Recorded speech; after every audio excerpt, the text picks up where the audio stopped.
guys, welcome. How are you doing? I have not done an update in a little bit, and I want to start doing these regularly as I had done before, and keep you in the loop as far as what's going on with me and my treatment.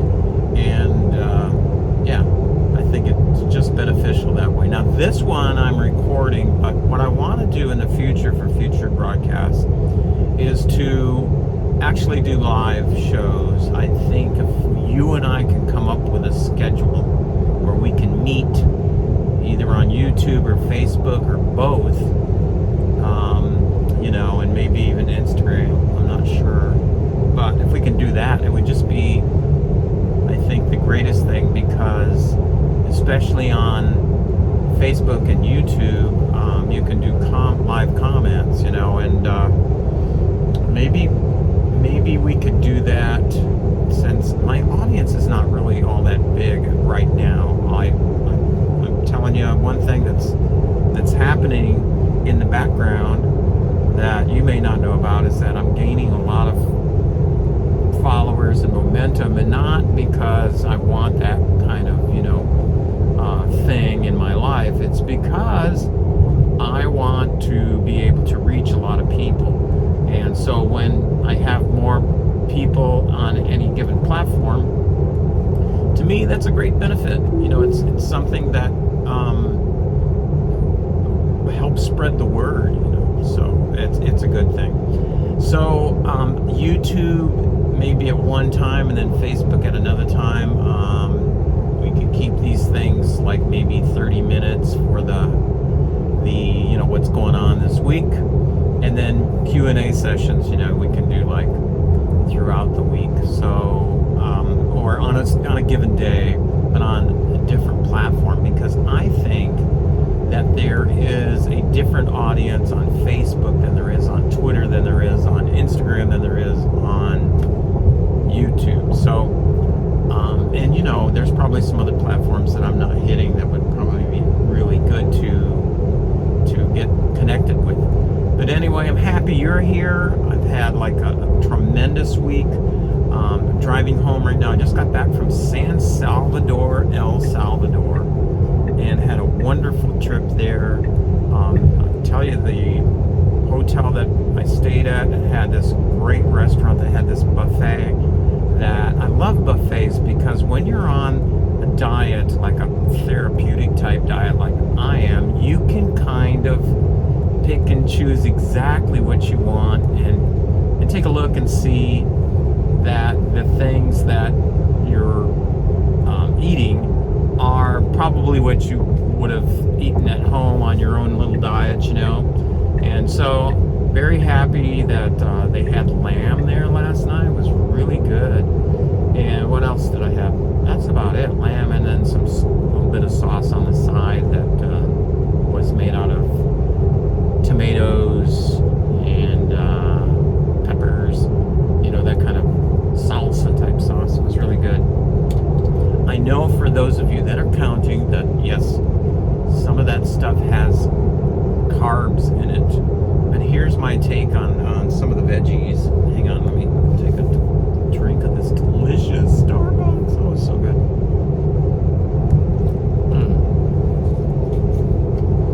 Is that if it's coming from a source like a vegetable, something that is going to bring me benefit, and it's not processed, then I'm more likely to let that go, and I have not found that keeping my carbs down low, in other words, not having half a plate of salsa or a whole cup full of salsa, right?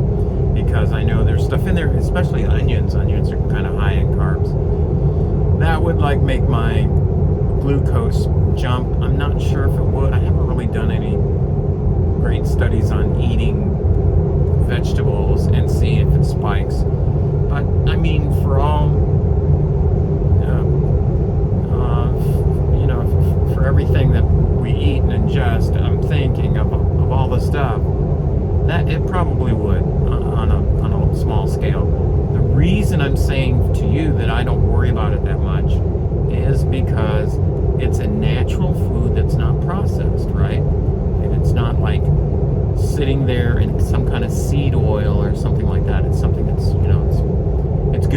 beneficial. So I did have a little bit of that, okay? I did not cheat by eating, some kind of weird bread or something. I just, stuck within my lane and enjoyed the food. And it was really good, yeah. And then this morning, we had free breakfast at this place in El Salvador, and they had some of the most delicious omelets. I mean, I had one, could have had two. That was just so freaking good. Should have had two, right? But anyway, it was really, really good. I had an omelet that had, again, some veggies, and I made sure she didn't put the onions in there because, onions are good, but gotta keep those carbs down. So wanted to do that, and of course I had a little bit of cheese in there, and then she put something that was like a salsa on top of it. It was like hot sauce. It was good, really good. I also asked her for the sausage links. Now you guys be careful with this, because even in these foreign countries, they have a tendency for sausage links that are breakfast links to have sugar in it. These did. They weren't maple flavored or anything like that, but they tasted like they had a pretty good dose of sugar in them. And I'm very sensitive at this point because of the ketogenic diet that I've been on, the therapeutic ketogenic diet. It makes you pretty sensitive to different things. I want to cover a little bit about the therapeutic ketogenic diet, since I'm getting so many questions on the platforms about that, what it entails for me. And you may read elsewhere on the internet and Google scholarly articles. That's fine. I want you to do your investigating if that's something that you like. I am an advocate for these kind of things, so I say go for it. You don't have to do what I do, but I'm going to tell you what I do, and you can follow along, and we can go through this journey together, or you can find a different path. I think it's really cool that someone comes to me and says, I'm not doing what you're doing, but I'm doing this path, and I'm getting good results for my cancer, markers and things like that. So, you know what? You pick what works for you. We're all different, and it's going to benefit you in the long run if you stick to something that you feel aligned with. All right. So that said, I want you to try the stuff that I have picked up, because I've put so much research into these things, okay? What I'm going to do is basically go over what's going to happen in the next 10 days or so, and then I'm going to talk about at the end of the video here, the therapeutic ketogenic diet, or the clinical ketogenic diet that benefits me, could benefit you if you have a cancer challenge. Now, my cancer was diagnosed early 2021, and it's a bile duct cancer, a cancer that is close to the bile duct. Let me back up and say that it's a tumor, or when it started out, when I found out about it, I wasn't doing anything to make it smaller or make it bigger or probably make it bigger, because my diet was so different back then. But this is let me just tell you about the tumor. The tumor was like around the bile duct, and that's how I found out about my cancer. It was choking off the bile duct to a point that bile was flowing into my blood, and I was having a hard time with everything, because you can't have too much bile in your blood. It's supposed to go into your intestine, break down fats. It's a really good thing. Stored in the gallbladder, and there's some parts that the ducts come from the liver. So in that area, gallbladder, bile ducts, nerve, there we go again, the liver. I wonder why I'm doing that. That's kind of weird. But in that area, that's where the tumor was. So yeah. And then I've done my therapy, my protocol. I put together all these things that I do that for me has been super beneficial. And the reason I believe, not only I have to give tons of credit, I know all of the credit, I guess, or most of the credit to, I think, divine intervention. I really do. I mean, when you ask for things from there and expect them, you're going to get some answers if your mind is open, if your eyes are open, if you're expecting the answer. But if you just put it out there and, and just continue going down the path, holding on to the steering wheel with your own hands and not like being open to any kind of guidance, well, then you may not, that thing may come and go, it may pass you by and you won't even be aware of it. But for me, I started right away on research on how to make tumors smaller, how do they get there, what's going on, is there something I can do dietarily that would change things? And sure enough, diet was the biggest thing. So excuse me while I drink this while it's hot. Oh, it's just so good. So the whole protocol, the therapeutic ketogenic diet, everything else that's wound in there helped a lot. But we are now in this month and we're getting to the end of my chemo cycles. I got one more left, which happens on not this Tuesday, but the Tuesday after that, last Tuesday of the month. And then on Wednesday, I have agreed, which I know you guys will probably get a lot of hate mail, email or DMs for this, but because I tell you not, I don't recommend getting a PET scan, right? So I went back and forth with my oncologist up at the Moffitt Cancer Center about how I felt that a PET scan was more radiation in the body. It's tons of radiation. I have not done the research yet, but during that phone call, my oncologist said that a PET scan is less than a CT scan. That I am not sure of. I don't believe that's to be a fact. I believe that PET scan has more radiation, sharper image, more high def than a CT scan. So sometimes you will find, and I hate to say this, but your oncologist may say something to you that is something they say to kind of give you a little calmness, a little reassurance that we're not trying to kill you with the therapy, okay? So I'm not sure if that's like a little white lie. Maybe not, maybe the guy's spot on and it's not handing me a fib that the PET scans, don't worry about the PET scan, it's even better than the CAT scan. But to me, I don't believe that. So, but I will research it because you guys know me.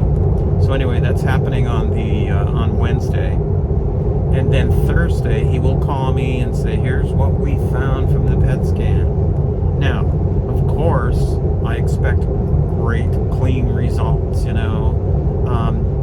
Tumors might be there still. I think it's retracting because there was a report in the latest MRI that I got that the thickness of my colon wall near that area. Now your colon, hang on just a second. If you have a diagram of the liver and the gallbladder and the bile duct, if you notice the colon, your giant-sized big old colon, your intestine goes right up around there too. It sort of does like a squiggly thing going around and around, yeah, right? So, and then the small intestines all are in there too. It's just fascinating how all that works. But a big, the big and large intestine, it makes a right-hand turn right there at the liver and the gallbladder. So in that area, the tumor was kind of wrapped around that guy too, the colon. And then, according to my oncologist who has seen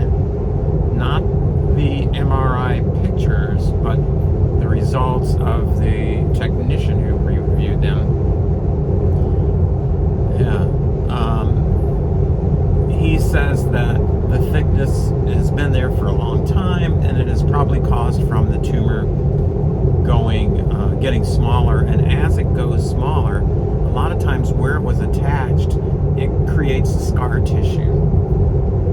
That's what he said. So, which is I don't mind. Let's do scar tissue if that's a way to keep this thing quiet and not bugging anybody. It's just like going away to nothing, and the scar tissue's there. It's on the inside anyway, right? But then his next words were, I'm going to take this information that I get from the PET scan to the tumor board. Now, up at Moffitt Cancer Center in Tampa, Florida, they do have what they call a tumor board, which is a group of doctors and surgeons and whatever that get together and they look at cases. Maybe you've seen this on TV shows, you know, where they they put the x-rays up there and a bunch of doctors gather around and they make a recommendation. Well, I think you should do surgery, or I think you should get radiation. Well, those were the two choices that my oncologist gave me. He said, they're going to recommend one of the two. And I wrote him and said, I'm not going to go with either of them. I'm not going to go with surgery. I'm not going to go with radiation for sure, And so that's where I'm at. I'll let you guys know when I have the results from that. What happens, if it's good or bad or upside down, we don't know. I thought we would get more information from this MRI that I just did. And apparently it was of my abdomen. It's weird because the oncologist in Tampa said it's just your abdomen. The oncologist in Naples, where I live, said no, he didn't say no, he said we were able to, you're able to see the tumor as well. Now, he's told me before that he doesn't look at the MRI pictures because they're not trained in interpreting them. They kind of base all of their recommendations on the technician who writes up a report and says, here's what we found. I do have that. I don't have the pictures of your MRI you can get. This is something I should probably call about tomorrow. You can get on a CD, and supposedly if you have some kind of a viewing device, I'm not sure, I don't own a computer anymore that has a CD player on it, so I'm not sure if these are pictures you can see on a regular PC. I don't know, maybe, but yeah. So I know the guy at Moffitt, though, my oncologist up there, said he wanted to get a copy of that. So maybe I'll make some phone calls tomorrow and see what I can do to get that for him. So anyway, that's all that's happening with me. No tricky stuff. No, nothing. The reason I'm not getting my chemo next week is because of the holidays. They will be closed during those days, and then the next week, good, we're going, right? All right, so let me change gears here and talk to you a little bit about the therapeutic ketogenic diet and get into the one that I do and how it may be different from other therapeutic ketogenic diets that you've heard about, or a clinical ketogenic diet. The basic thing about this diet is we want the body to get into ketosis and stay in ketosis during the protocol, during the therapy. And the way that you get out of ketosis is by either cheating on the diet or by not following the macros for the diet completely.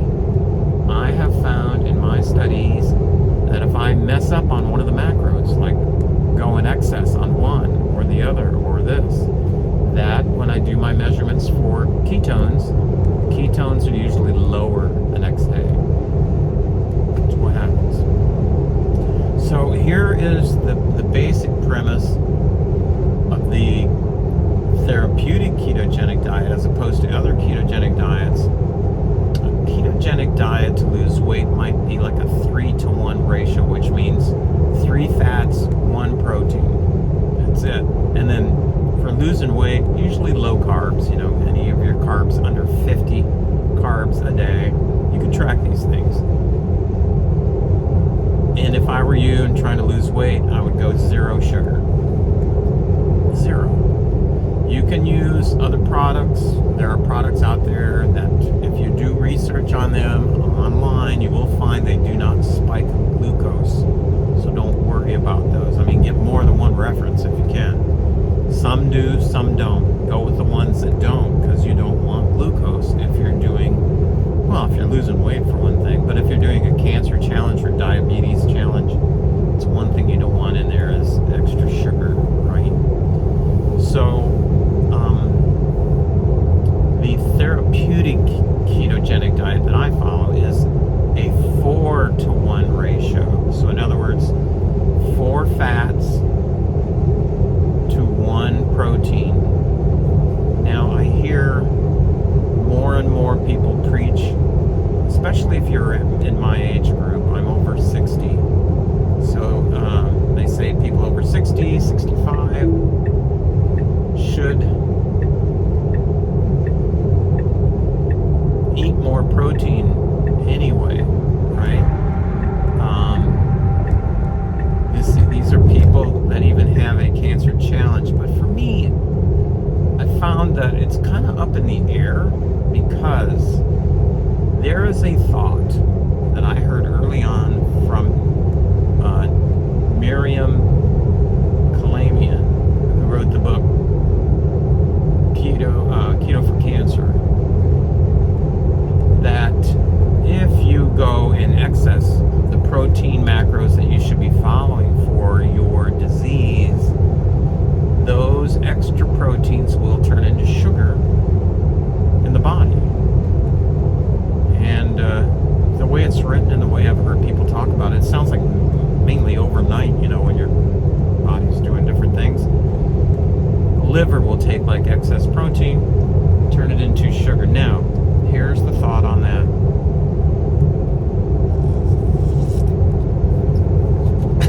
Oh, yeah.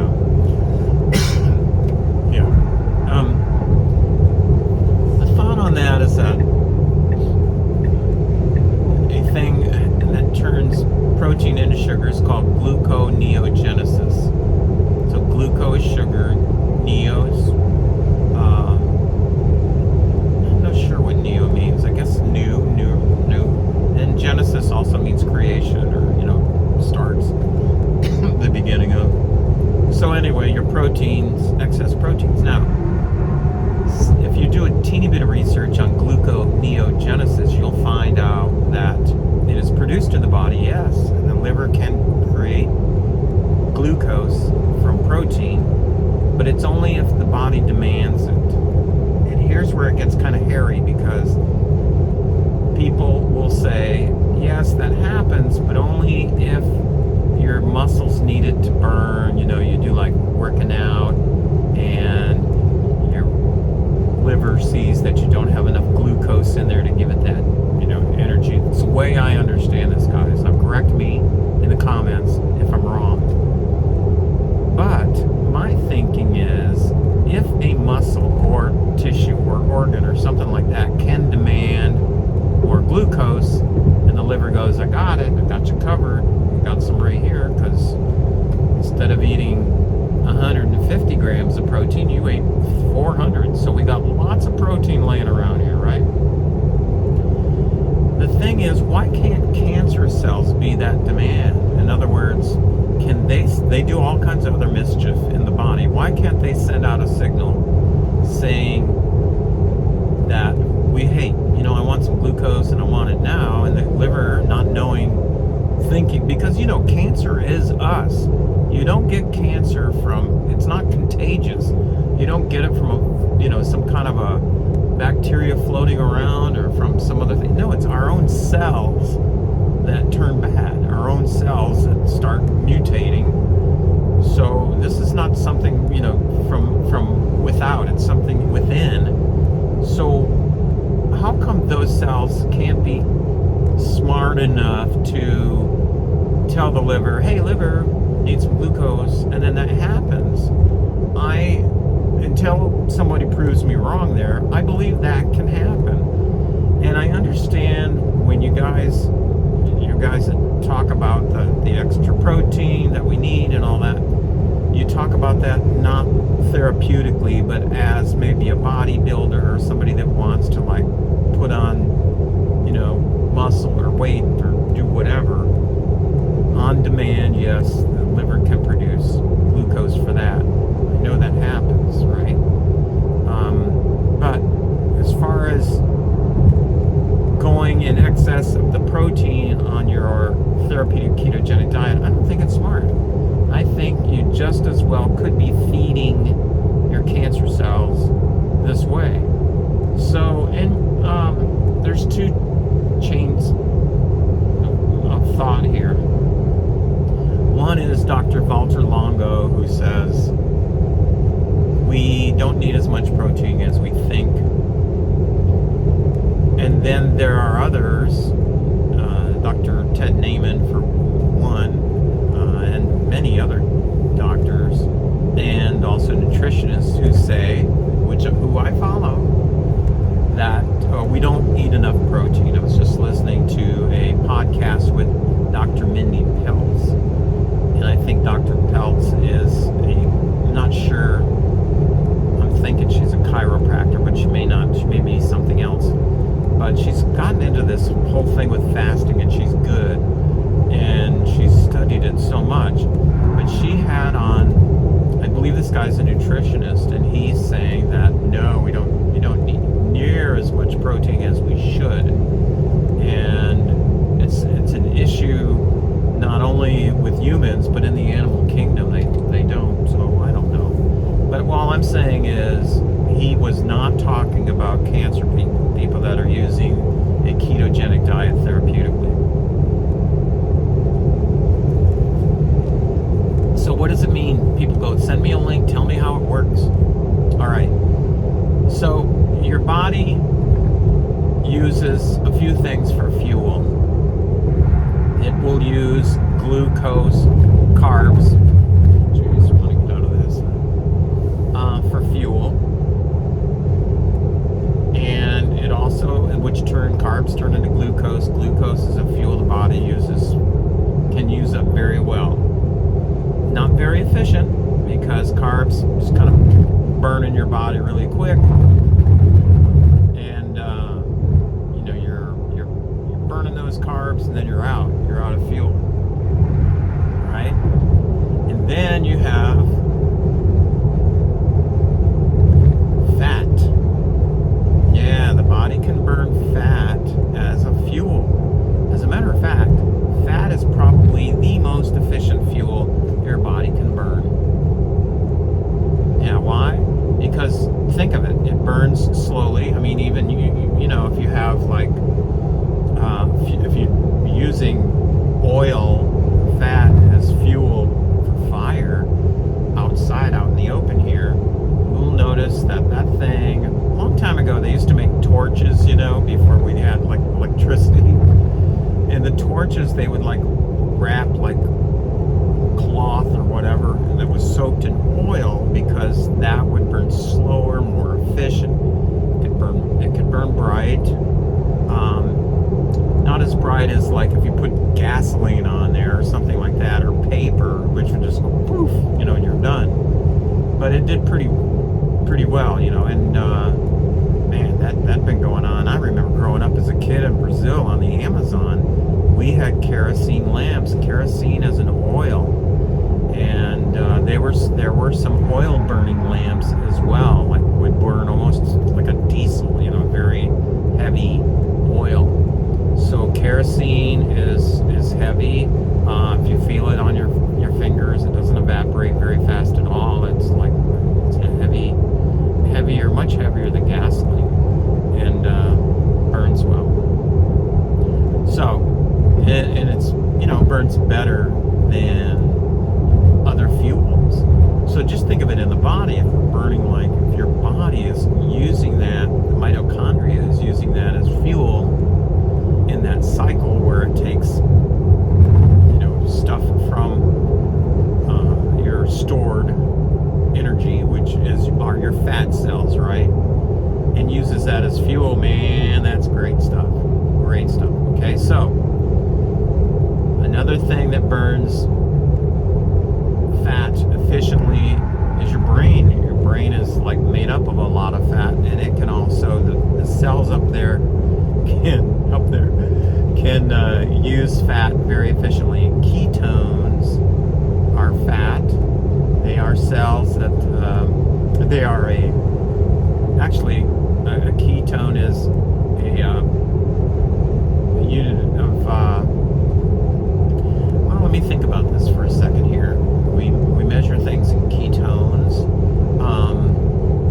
I know exogenous ketones are a salt, but I know when you get into ketosis, your body uses ketones as fuel, which it derives from your fat cells. So that's going on. And the reason why this is so good and why you want to be in ketosis is because cancer cells, for the most part, almost all cancer cells cannot uptake ketones. So my whole gist, the first pillar in my protocol for you is to get the body in ketosis so we can start to starve your cancer.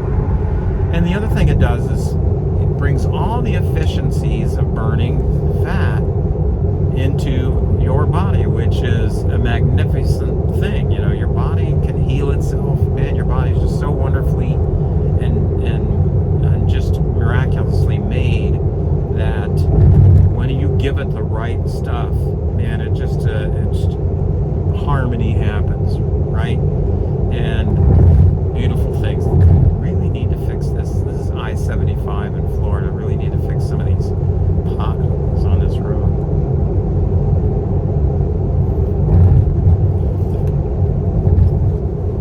Yeah, I am getting over here. Just crap. Wow. This part of I-75, we have to pay for it. It's a toll road, and the reason that I say anything about it is, well, you have to pay for something and then they don't maintain it. So, sadness. Okay, so we got the body into ketosis. That's step one. The only way you're going to get there is if you do the 4-to-1 macro, right? 4 fats to 1 protein, and you're thinking, oh my gosh, if I eat 100 grams of protein, that means I have to do 400 grams of fat. How is that possible? And you can get pretty close with everybody's moving over to I'm in the show-off lane over here in the left lane. People are moving around me, which is fine.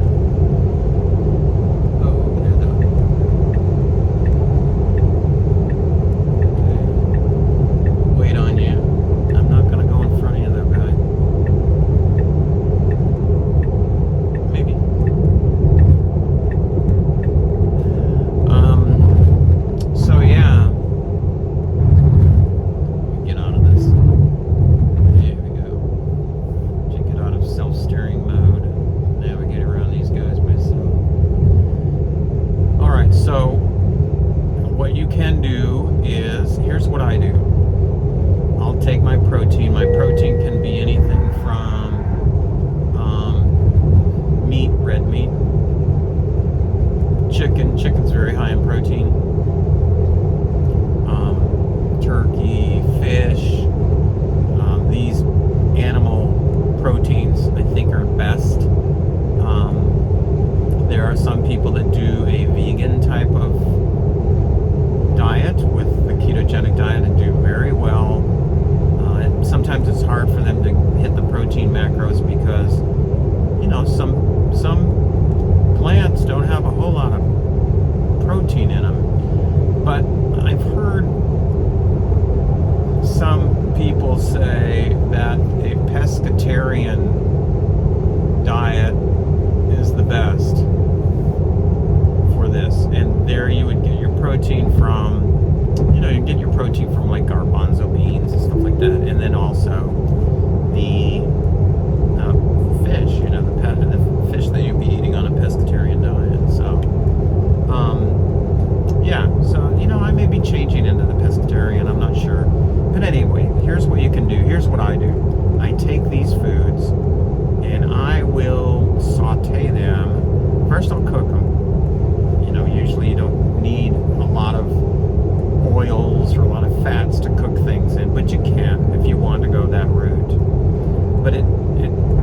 typically for me, it seems to work out better if I cook my food first, either grill it or cook it on the stove or in the oven, and then saute it in butter.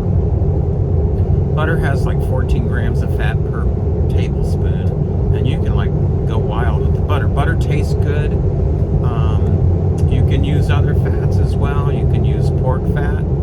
You can use duck fat. I got some of that at home. Ghee, you can do that. And, you know, anything that you want to. You can use other kind of oils too. Just be careful you don't get too much into the seed oils, like even almond oil and avocado oil. Those can go, and olive oil can go rancid faster than some of the other oils. You can use coconut oil if you'd like. You know, these are things that you can do, and man, shoot that fat ratio way up high pretty fast. Another thing you can do that I do is I will make my drinks, like my coffees. I don't have it in this one, but I can make my coffee or any kind of tea or something like that I'm drinking, and put MCT oil in it. I try to hit like a number 8 on the package. Look for that. You know, the higher the number, the better. And it'll have more medium chain triglycerides in there. Is that what you said? Yeah, MCTs. And you will benefit more and use less. But you know, that has too. I mean, look at the fat content on that. I think that's right around 14 to 16 grams of fat per tablespoon as well. So check it out. I mean, you can do this. At first, it may be difficult to look at that and eat it because you'll be thinking, oh man, I'm going to gag on all that fat. Now, here's one thing that I noticed that I had to do as I started in my ketogenic diet. I remember even texting my son saying, you know, this is so heavy on my liver because there's so much fat to take care of in one setting. And I'm going to have to break it up. And you can break it up over the day. You don't have to eat all your meal in one setting. So if you're having like a steak, or you're having like fish, or you're having like chicken or something like that, that you know you're going to be cooking, you can cook it all at once. And then saute it or do your thing with the butter. You can even use MCT oil in your cooking or your coconut, whatever.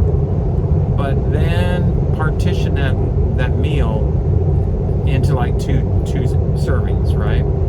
So that way you not only do two great things for the body. One is that you're, you know, going gentler on your system. You don't have to be dumping all this oil into the system so crazily fast. You know, if you just eat all this at once, it's like you'll feel it. Your body, even though it tastes, I mean, as crazy as it sounds, you will think that the taste of all this fat is not going to be good, but actually your body starts going, man, this is what I thrive on. At least that's the reaction I got from my own body. My own feeling was like, wow, this is good, but I did feel my liver go, slow down a little bit. You know, I'm processing what you just gave me a while back. So break it up into two portions.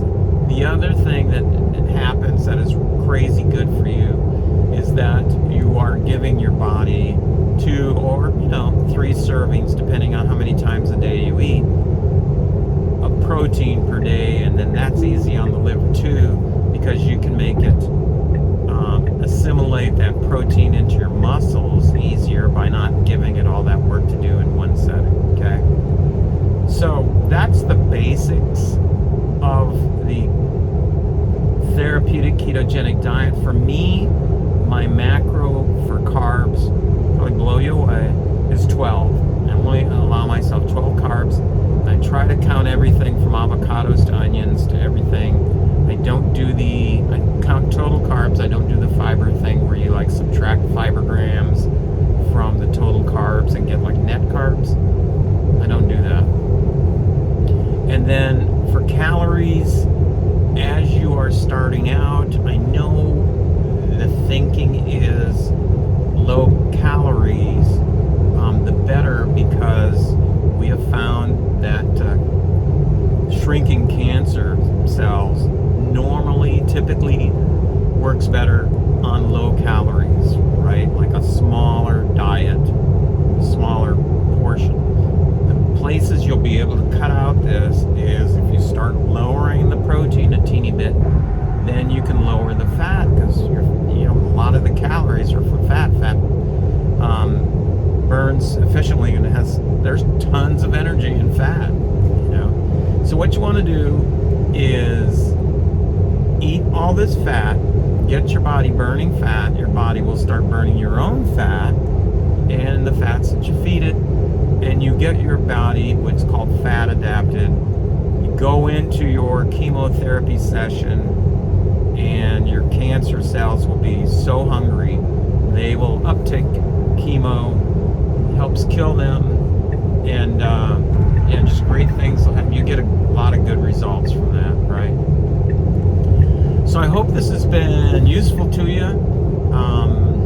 Next time when we do one of these updates, we can talk about fasting. I've got some great new information on fasting, some things that I'm doing during my fasts, and I just am here to help you. And like I say, if you know anybody that's going through a cancer challenge, anybody in your family, doesn't have to be family, can be anybody, send them my way, simply to compare notes. I don't want to, they don't have to do what I'm doing, but there may be something that I'm doing that's beneficial to them, and maybe something they're doing that's going to be beneficial to me. So we just kind of like exchange notes.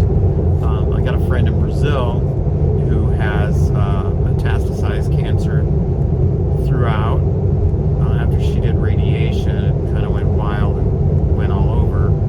And I like comparing her dietary notes, what she's doing, the food she's eating. She does a lot of Instagram stories on the foods. Maybe I should start doing that too. I'm just like, if I could get better as a cook. I always think my cooking sucks, I mean, I get my macros in there, don't get me wrong, but it just, when you look at the way I'm cooking, you think, man, I would not have done it that way, Dave. So one of these days I'm going to get a good chef on the show, and we'll have fun. All right. Okay. So I'm going to end and then sip the coffee. I'll do it that way so I don't have to have